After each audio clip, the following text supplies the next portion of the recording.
সালামু আলাইকুম।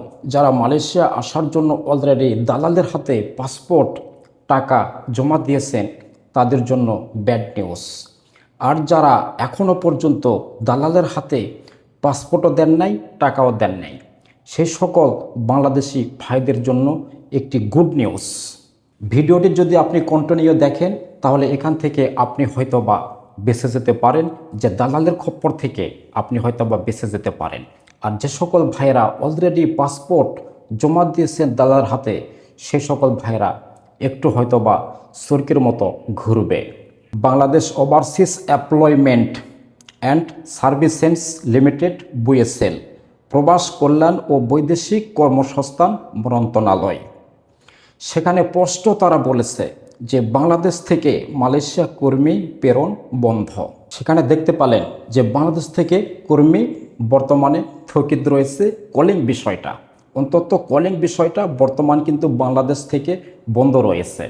এখন আপনি যে দালালের খপ্পরে পড়ে, অসাধু ব্যবসায়ীদের খপ্পরে পড়ে, যে অসাধু ব্যবসায়ীরা, অসাধু দালালেরা যে আপনাকে বলেছে যে যত আগে পাসপোর্ট দিবি, যত আগে পাসপোর্ট দিবি আর যত আগে টাকা অ্যাডভান্স জমা করবি, অতি দ্রুত সর্বপ্রথম ফ্লাইটে তুই মালয়েশিয়া যাইতে পারবি। ভাই এখন কি হলো? আমি কিন্তু অনেক আগে একটা ভিডিও বানিয়েছিলাম। সেই ভিডিওতে কিন্তু আমি বলেছিলাম যে মালয়েশিয়ার বর্তমান কলিং বিষয়ের কোনো আপডেট নেই। এই ভিডিওটা ভাই এখনও পর্যন্ত কিন্তু ভাইরাল হচ্ছে।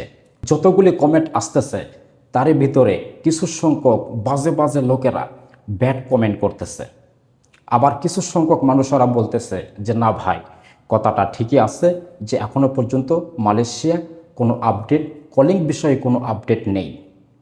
তাই সবার প্রতি অনুরোধ থাকবে, আমি সঠিক তথ্য ছাড়া আমি কখনো এই ধরনের কন্টেন্ট বানাই না।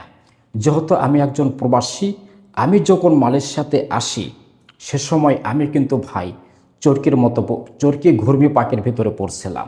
আমি চাই না যে আর কোনো প্রবাসী, আর কোনো নতুন প্রবাসী ভাই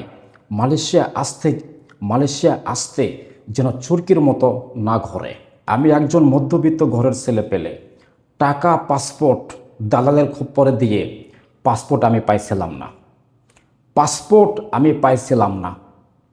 পরবর্তীতে 2-3 বছর পরে আবার যখন মালয়েশিয়াতে ঘুরলো, পাসপোর্ট হারিয়ে যাওয়ার কথা বলে আমি আবার নতুন করে পাসপোর্ট করি।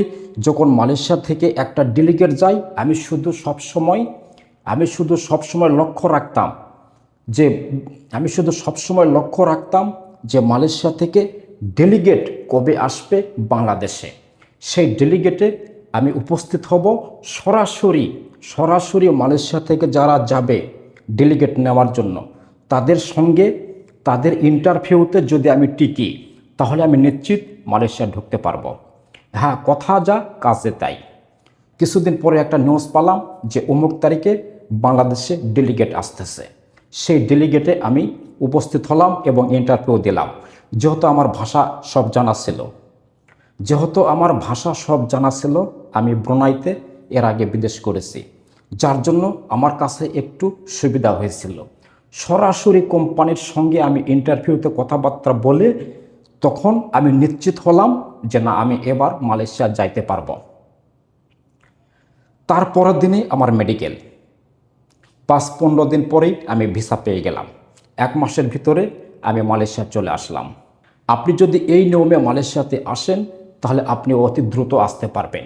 আপনারা যারা বাংলাদেশে ওয়েট করতেছেন, আপনাদের প্রতি বিনীত অনুরোধ, আপনারা শুধু লক্ষ্য রাখবেন যে কলিং যদি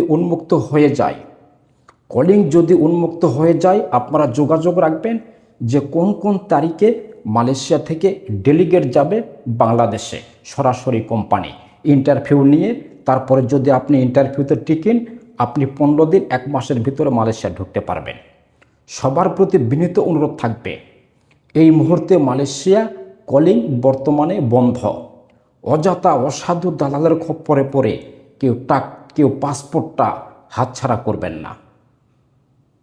আমার কথায় যদি একটু উপকারে এসে থাকে তাহলে এই ছোট্ট পেজটিকে ফলো দিয়েই সঙ্গে থাকবেন। দেখা হবে নতুন কোনো একটা ভিডিওতে। ভালো থাকবেন। আল্লাহ হাফেজ। সালামু আলাইকুম।